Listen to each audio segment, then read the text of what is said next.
አቤል የወይኗ ልጅ አወቃችሁት? ስለኛ ቪዲዮ ሰርቶ ሊያዋርደን ነው። ኢትዮጵያ ታበጽሕ ደደዊሓ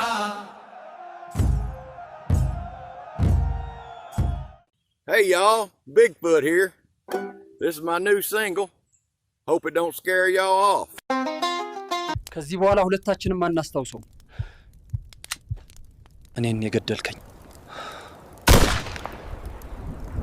गाइस मैं इंडिया घूमने आई थी लेकिन लगता है अब मुझे जंगल वापस जाना पड़ेगा लोग थोड़ा डर रहे हैं ሰላም ጤና ይስጥልን የተወደዳችሁና የተከበራችሁ የዚህ ቻናል ተመልካቾቻችን እንኳን በደህና መጣችሁ እያልን ዛሬ ደግሞ ወደ ሌላው አስደናቂ ፕሮግራም ይዘናችሁ እንገባለን። በበረሃ ላይ በፍጥነት የሚጋልብ የሮቦት ፈረስ ብላችሁ ብትጽፉ በሰከንዶች ውስጥ ይህንን የሚያሳይ ከፍተኛ ጥራት ያለው ቪዲዮ ቢፈጠርላችሁስ? አንድ አንበሳ በታላቅ መድረክ ላይ ፒያኖ ሲጫወት ብትሉስ? ይህንን አስቡት። ያለምንም ካሜራ፣ ያለምንም ተዋናይ፣ ያለምንም ውድ ስቱዲዮ በምናባችሁ ውስጥ ያለውን ማንኛውንም ሀሳብ ወደ እውን ህይወት ያለው ቪዲዮ የሚቀይር ቴክኖሎጂ። ይህ የሳይንስ ልብ ወለድ ፊልም አይደለም። ይህ የጉግል አዲሱ ዓለምን ያነጋገረውና የብዙዎቹን እንቅልፍ ያሳጣው ቴክኖሎጂ ቪዮ ነው።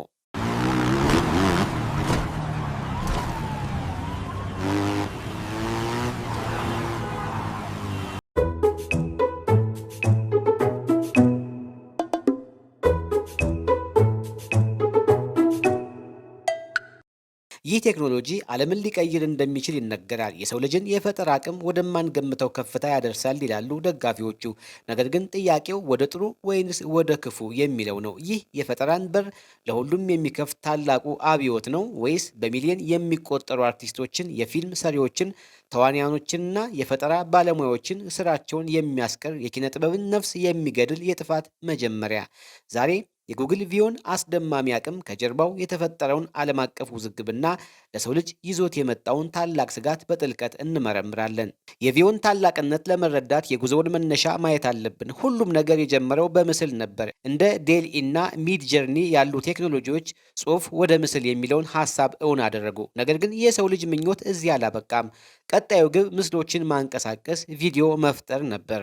በመጀመሪያ የተፈጠሩት የኤአይ ቪዲዮዎች አጫጭር፣ ደብዛዛና ብዙ ስህተት የነበረባቸው ነበሩ። ከዚያም ኦፕን ኤአይ ሶራ የተባለ ሞዴል መጥቶ የጨዋታውን ሕግ ቀየረ። አሁን ደግሞ ጉግል በዲፕ ማይንድ ላቦራቶሪዎቹ አማካኝነት ቪዮን ይዞ በመምጣት ውድድሩን ወደ ላቀ ደረጃ ከፍ አድርጎታል። ቪዮን ከቀደሙት ሁሉ ልዩና አስፈሪ የሚያደርጉት ግን 3 ቁልፍ ነገሮች ናቸው። የመጀመሪያውና ዋነኛው የሚያቀርበው የቪዲዮ ከፍተኛ ጥራት ነው። ቪዮ 1080 ፒክስል የሚባል የጥራት ልኬት ቪዲዮዎችን መስራት ይችላል። ይህ ለቴክኒክ ሰዎች ብቻ የሚገባ ቁጥር አይደለም። ይህም ማለት ለሲኒማ፣ ለኔትፍሊክስ፣ ለቴሌቪዥን ስርጭትና ለከፍተኛ ደረጃ የዩቲዩብ ቪዲዮዎች የሚመጥን ጥራት ያለው ነው ማለት ነው። ከዚህ በፊት የነበሩ የኤአይ ቪዲዮዎች ብዙ ጊዜ ደብዘዝ ያሉና አርቲፊሻል እንደሆኑ ያስታውቁ ነበር። ቪዮ ግን ከእውነተኛ ካሜራ ቀረጻ ለመለየት የሚያስቸግር ጥርት ያለ ሕይወት ያለው ምስል በማቅረብ ጨዋታውን ቀይሮታል።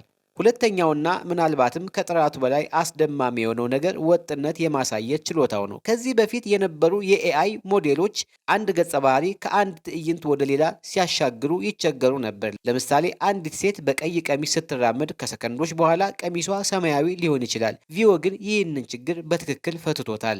አንድ ገጸ ባህሪ ወይም ነገር ቪዲዮ ውስጥ ለረዥም ጊዜ ቅርጹን፣ ልብሱና ማንነቱን ሳይቀይር ወጥ ሆኖ እንዲቆይ ያደርጋል። ይህ ወጥነት የሚባለው ነገር ነው ቪዮን ኃይል እጥፍ ድርብ የሚያደርገው። ምክንያቱም አሁን ታሪክ ያለው ቀጣይነት ያለው ፊልም መስራት ይቻላል ማለት ነው። ቪዮ ዝም ብሎ ምስሎችን አያቀናብርም፣ የሲኒማን ቋንቋ ይረዳል። ከላይ ወደ ታች የሚቀርጽ ካሜራ ወይንም ድሮን ሹት ብትሉት ልክ እንደ ድሮን ይቀርጻል። የጊዜ ፍሰትን የሚያሳይ ፈጣን ቪዲዮ ታይም ፕሌስ ብትሉት የፀሐይን መውጣትና መግባት በጥቂት ሰከንዶች ያሳያቸዋል። ይህም ማለት ቪዮ የዳይሬክተርን፣ የካሜራ ባለሙያውንና የኤዲተሩን ስራ በአንድ ላይ ተረድቷል ማለት ነው። ይህ ቴክኖሎጂ ሲወጣ ብዙዎች በደስታ ነው የተቀበሉት። ጉግል ራሱ ከታዋቂ የፊልም ሰሪዎች ጋር በመተባበር ቪዮን እንደሞከረው አስታውቋል። ለምሳሌ ታዋቂው አርቲስትና የፊልም ሰሪ ዶናልድ ግሉቨር በቻይልድሽ ጋምቢኖ ስሙም ይታወቃል። ከጉግል በመተባበር ቪዮን እንደሞከረና በጣም አስደናቂ እንደሆነ ገልጿል።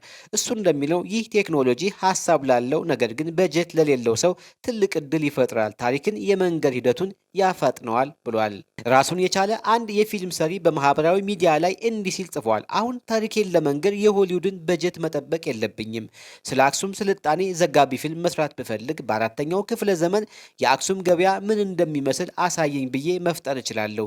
ይህ የፈጠራን አቅም ለሁሉም ያዳርሳል የሚለው ሀሳብ የብዙዎችን ልብ ገዝቷል። ከሁሉም በላይ የብዙዎችን ትኩረት የሳበው የታይለር ፔሪ አስተያየት ነው። ይህ ቢሊዮነር የፊልም ባለሙያ $800 ሚሊዮን ሊያወጣበት የነበረውን አዲስ የስቱዲዮ ማስፋፊያ ፕሮጀክት የኦፕን ኤአይ ሶራ ቪዲዮዎችን ካየ በኋላ ሙሉ በሙሉ እንዳስቆመው በይፋ ተናግረዋል። ፔሪ እንዲህ ብለዋል። ይህንን ቴክኖሎጂ ሳይ ሁሉንም ነገር እንደሚቀይር ገብቶኛል። ከእንግዲህ ሰፊ ቦታዎችን ወይም ሴትስ መገንባት አያስፈልገኝም። በበረዶ የተሸፈነ ተራራ ላይ ያለ ቤት ብዬ ብጽፍ ቴክኖሎጂው ይፈጥርልኛል።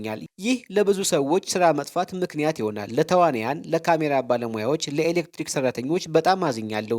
ይህ የአንድ ሰው ስጋት ብቻ ሳይሆን የመላው የፊልም ኢንዱስትሪ ስጋት ነጸብራቅ ነው። በማህበራዊ ሚዲያ ላይ አንድ ስሙን መናገር ያልፈለገ የአኒሜሽን ባለሙያ እንዲህ ሲል ጽፏል። ለ30 ሰከንድ የሚሆን የአኒሜሽን ቪዲዮ ለመስራት ከ200 ሰዓታት በላይ ይፈጅቶብኛል። ጉግል ቪዮ ግን ይህንን በአንድ ደቂቃ ውስጥ ይሰራዋል። የ15 ዓመት ልምዴ ሌት ተቀን የለፋውበትን ችሎታዬ በአንድ ኮምፒውተር ፕሮግራም ተተካ። ነገ ስራዬ ምን ሊሆን ነው? ይህ ስሜት በብዙ ሺህ የፈጠራ ባለሙያዎች ዘንድ እየተስተጋባ ነው። ስጋቱ ከስራ ማጣትም በላይ ቪዮ የከፈተውን የፓንዶራ ሳጥን ወይም ፓንዶራስ ቦክስ የእውነትንና የውሸትን መስመር ሊያጠፋ ይችላል። የሐሰት ዜና እና ፕሮፓጋንዳ በ2024 ምርጫ ዋዜማ የአንድ እጩ ተወዳዳሪ ምስል ተጠቅሞ እሱ ያላለውን አጸያፊ ነገር እንደተናገረ የሚያሳይ ከፍተኛ ጥራት ያለው ቪዲዮ ቢሰራጭስ ውጤቱ ምን ሊሆን ይችላል?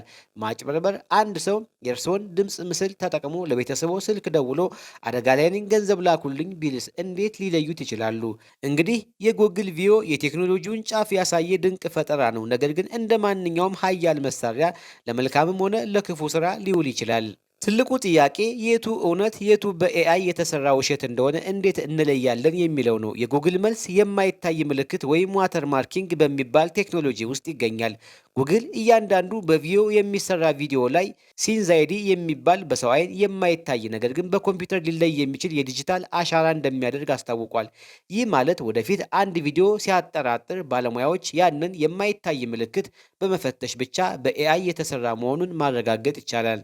ቴክኖሎጂና ሕግ ብቻቸውን በቂ አይደሉም። ከሁሉም በላይ ትልቁ መፍትሄ ያለው ከኛ ጋር ነው። የህዝብ ግንዛቤ መፍጠር። ማህበረሰቡ ስለ እነዚህ ቴክኖሎጂዎች አቅምና አደጋ በደንብ ማወቅ አለበት። ይህንን ቪዲዮ የምንሰራውም የዚሁ የህዝብ ግንዛቤ አካል ለመሆን ነው። ሁላችንም የማጣራት የመጠየቅና የመጠራጠር ልምድ ማዳበር አለብን።